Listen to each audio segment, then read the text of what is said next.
నమస్కారం.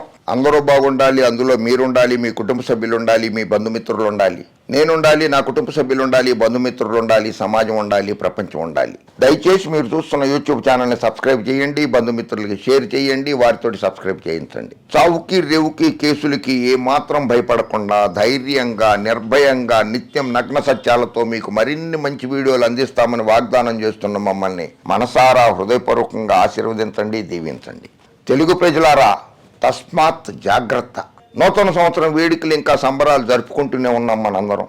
సంక్రాంతి పండుగ వాతావరణం కూడా ఉంది. నూతన సంవత్సర వేడుకలు, సంక్రాంతి పండగ వాతావరణంలో రాష్ట్రంలో రాజకీయ దొంగలు బయలుదేరారు. రాజకీయ దొంగలు, అసత్యాలు ప్రచారం చేసేవాళ్ళు బయలుదేరుతున్నారు. అంటే అందరినీ ఒక ఘాటిన కట్టకూడదు. భువనేశ్వరమ్మ గారిని నేను ఆ మాట అనలేదు. ఆవిడ కూడా ప్రచారం మొదలెడుతోంది.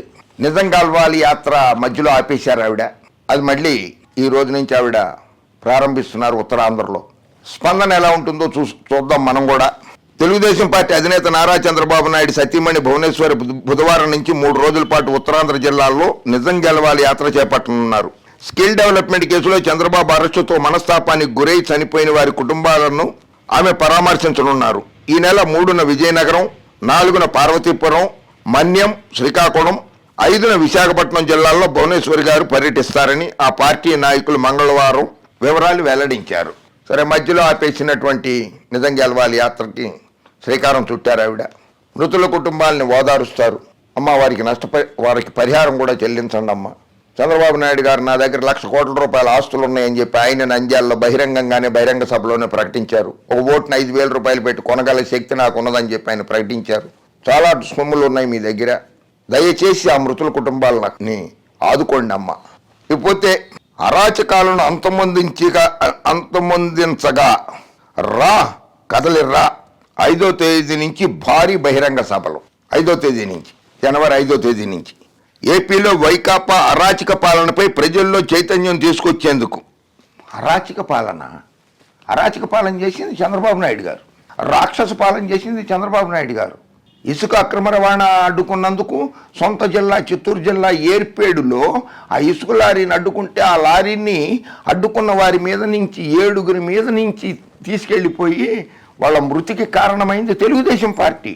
పబ్లిసిటీ పిచ్చి కోసం అని చెప్పి గోదావరి పుష్కరాలలో 29 మంది ప్రాణాలు గాలిలో కలిసిపోవడానికి కారణం అరాచక పాలన, రాక్షస పాలన సాగించింది చంద్రబాబు నాయుడు గారు. వైఎస్ జగన్మోహన్ రెడ్డి కాదు. వైఎస్ జగన్మోహన్ రెడ్డి గారు 151 మంది శాసనసభ్యులు ఉంటే ఆయన పార్టీలో 151 కంటే ఎక్కువ సంక్షేమ పథకాలు, దాదాపు 4,25,000 కోట్ల రూపాయలని 1,87,00,000 కుటుంబాల ఇళ్లకి ఇచ్చారు. ఆయన డైరెక్ట్గా నగదు పంపిణీ చేశారు. డైరెక్ట్ బెనిఫిట్ ట్రాన్స్ఫర్లో చేశారు. జగన్మోహన్ రెడ్డి గారు చేస్తున్నది అరాచక పాలన కాదు, చంద్రబాబు నాయుడు గారు చేసింది అరాచక పాలన. తెలుగుదేశం పార్టీ జనసేన ఆధ్వర్యంలో భారీ బహిరంగ సభలు నిర్వహించాలని తెలుగుదేశం పార్టీ నిర్ణయించింది.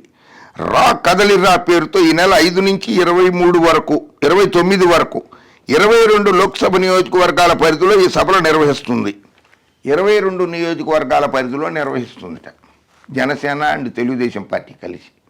25 ఉన్నాయి కదా లోక్సభ స్థానాలు. 22 ఎందుకు మరి మిగిలిన 3 ఎందుకు వదిలేశారు? అంటే అది ఏమన్నా పొత్తుల్లో ఉంటే ఆ పార్టీలు వాళ్ళు చూసుకుంటారు కదా, మనకెందుకని? ఓహో, గొప్ప స్ట్రాటజీనే ఇది. 25 లోక్సభ స్థానాలు, 22 లోక్సభ నియోజకవర్గాల పరిధిలోనే భారీ బహిరంగ సభలు నిర్వహించేది. రోజుకు 2 చొప్పున నిర్వహించే సభలకు తెలుగుదేశం పార్టీ అధినేత చంద్రబాబు లేదా జనసేన అధినేత పవన్ కళ్యాణ్ వీలైతే ఇద్దరు కూడా హాజరు కానున్నారు. ఏ సభలకు ఎవరనేది నిర్ణయించాల్సి ఉంది. రా కదలిరా పేరుతో సైకిల్ గ్లాసు గుర్తులతో లోగో రూపొందించారు. ఎన్టీఆర్ వర్ధంతి సందర్భంగా జనవరి 18వ తేదీన మచిలీపట్నం నియోజకవర్గం పరిధిలోని గుడివాడలో భారీ బహిరంగ సభ నిర్వహించనున్నారు. బాబా, ఆయన ఆత్మకి శాంతి లేకుండా చేసేస్తున్నారు ఈ చంద్రబాబు నాయుడు గారు. ఎన్టీఆర్ గారు ఆత్మకే శాంతి లేకుండా చేస్తున్నారు ఆయన వర్ధంతి సందర్భంగా, అది కూడా గుడివాడలో. ఉమ్మడి మేనిఫెస్టో విడుదలకు ప్రత్యేకంగా మరో బహిరంగ సభ నిర్వహించాలని నిర్ణయించారు. ఇది కూడా సంక్రాంతి లోపే ఉంటుందని తెలుగుదేశం పార్టీ రాజ్య అధ్యక్షుడు కె అచ్చెన్నాయుడు తెలిపారు.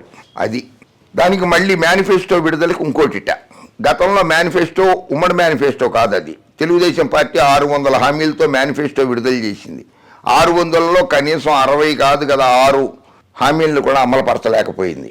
మళ్ళీ అసత్య ప్రచారాలతోటి మళ్ళీ ముందుకు వస్తున్నారు.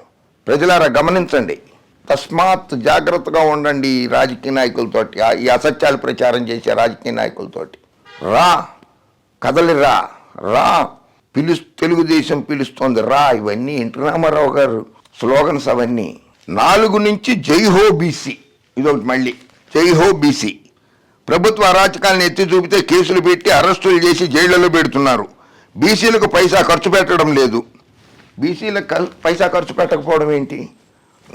అప్పుడే చెప్తే మనము బీసీలకి సంక్షేమ పథకాల ద్వారా డీబీటీ డైరెక్ట్ ప్రత్యక్ష నగదు బదిలీతో 2,45,000 కోట్ల రూపాయలు, నాన్ డీబీటీ రూపంలో మరో 1,67,000 కోట్ల రూపాయలు, మొత్తం 4,12 కోట్ల రూపాయలు ప్రయోజనం చేకూర్చారు.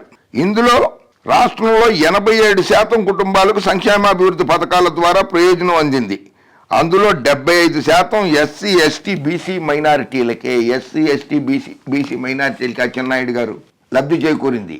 75% అంటే 4,12,000 కోట్ల రూపాయలలో 75% వాళ్ళకే చెందింది, ఎస్సీ ఎస్టీ బీసీ మైనారిటీలకి. మీరు శాసనసభ్యుడిగా ఉన్నారు, రైట్ టు ఇన్ఫర్మేషన్ యాక్ట్ కింద అడిగి తీసుకోవచ్చు. ఇట్లా అసత్య ప్రచారాలు ఎందుకు అచ్చెన్నాయుడు గారు? అసత్య ప్రచారం మీరు చేస్తోంది. తెలుగుదేశం పార్టీ హయాంలో బీసీలకు 40,000 కోట్లతో ఉప ప్రణాళిక అమలు చేస్తే జగన్ వచ్చాక పైసా ఇవ్వలేదు. స్థానిక సంస్థల్లో రిజర్వేషన్లు తీసేయడంతో 16,800 పదవులు పోయాయి అని దుయ్యబట్టారు. రాష్ట్రంలో ఇంటింటికి వెళ్లి వైకాపా ప్రభుత్వ దమనకాండను వివరించేందుకు ఈ నెల 4 నుంచి జై హో బీసీ పేరుతో కార్యక్రమాన్ని చేపట్టాలని నిర్ణయించామన్నారు. మంగళగిరిలో చంద్రబాబు దీన్ని ప్రారంభిస్తారని తెలిపారు. అది ఇంటింటికి జగన్మోహన్ రెడ్డి గారు గడప గడపకు ప్రోగ్రాం పెట్టారు కదా, అది మీరు ఇంటింటికి ప్రోగ్రాం పెట్టారు. పెట్టండి, మీకు ఆ హక్కు ఉంది. కానీ అసత్యాలు మాత్రం ప్రచారం చేయకండి. ఇది నేటి నుంచి నిజం గెలవాలి యాత్ర. అరాచకాలను అంతమందించగా రా కదలిరా, జై హో బీసీ.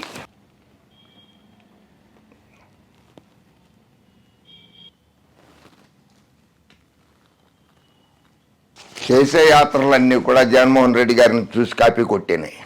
కొన్ని జగన్మోహన్ రెడ్డి గారిని చూసి కాపీ కొడతారు, కొన్ని పక్క రాష్ట్రాల వాళ్ళని చూసి కాపీ కొడతారు. కాపీ పేస్టే. తెలుగుదేశం పార్టీ కాపీ పేస్ట్ అయిపోయింది. కుప్పం రైతులు పండించిన కూరగాయల్ని విమానాలలో, కుప్పం నుంచి విమానాలలో విదేశాలలో అమ్ముకునేందుకు ఏర్పాట్లు చేయిస్తాట చంద్రబాబు నాయుడు గారు. కుప్పంలో విమానాశ్రయం కట్టిస్తాట. కుప్పంని రెవెన్యూ డివిజన్గా చేయలేకపోయాడు, కుప్పంను మున్సిపాలిటీగా చేయలేకపోయాడు. అక్కడ 7 సార్లు ఎమ్మెల్యేగా గెలిచిన ఆయన, ముఖ్యమంత్రిగా ఉన్నటువంటి ఆయన చేయలేకపోయాడు. రెవెన్యూ డివిజన్గా చేయమని చెప్పి జగన్మోహన్ రెడ్డి గారికి లేఖ రాస్తే జగన్మోహన్ రెడ్డి గారు చేశారు. అక్కడ విమానాశ్రయం కట్టిస్తాడా? విమానాశ్రయం కట్టించి విమానంలో కూరగాయల్ని విదేశాలకు పంపుతాట.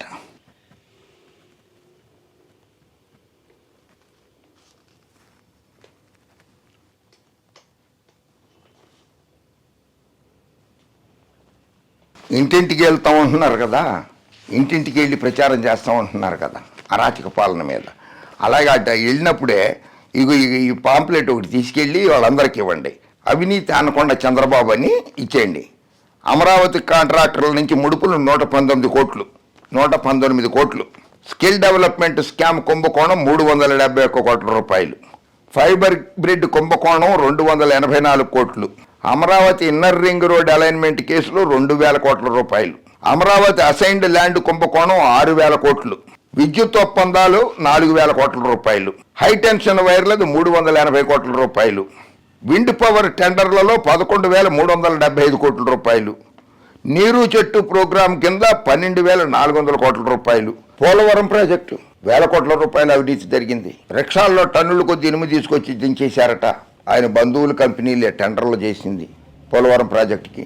సాక్షాత్తు ఈ దేశ ప్రధానమంత్రి గారే పోలవరం ప్రాజెక్టులో చంద్రబాబు నాయుడు ఏటీఎం లాగా వాడుకుంటున్నారని చెప్పారు. 1,000 కోట్ల రూపాయలు కుంభకోణం జరిగింది పోలవరం ప్రాజెక్టులో. అదొక అవినీతి ప్రాజెక్టు. ఇక ఇరిగేషన్ విషయంలో 24,000 కోట్లు. టిడ్కో ఇళ్లలో 9,000 కోట్ల రూపాయలు. ఇది చంద్రబాబు నాయుడు గారు అవినీతి ముఖ్యమంత్రిగా ఉండగా. ఈ కరపత్రాన్ని కూడా తీసుకెళ్ళండి, ఇంటింటికి ఇవ్వండి ఈ కరపత్రాన్ని.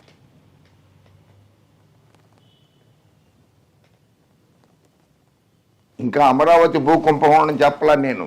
అమరావతి భూ కుంభకోణం అయితే ఎకరాలే దాదాపు అది ఎకరాల భూమి దాదాపు 1000 కోట్ల రూపాయల్లో ఉంది. అది బాబు గారు నిజాలు చెప్పడం నేర్చుకోండి. అచ్చెన్నాయుడు గారు మీరు కూడా నిజాలు చెప్పడం నేర్చుకోండి. తెలుగు ప్రజలారా, పండగ వాతావరణంలో మీ కుటుంబ వాతావరణాన్ని ఏది చక్కగా అల్లుళ్లతోటి, కోడళ్లతోటి, మనవాళ్లతోటి హాయిగా గడుపుకుందాం అనుకుంటున్నటువంటి మీ నిజ జీవితాలని మభ్యపెట్టడానికి, అసత్యాలు ప్రచారం చేయడానికి ఇంటింటికి కూడా తిరుగుతారట. తస్మాత్ జాగ్రత్త. జై హింద్.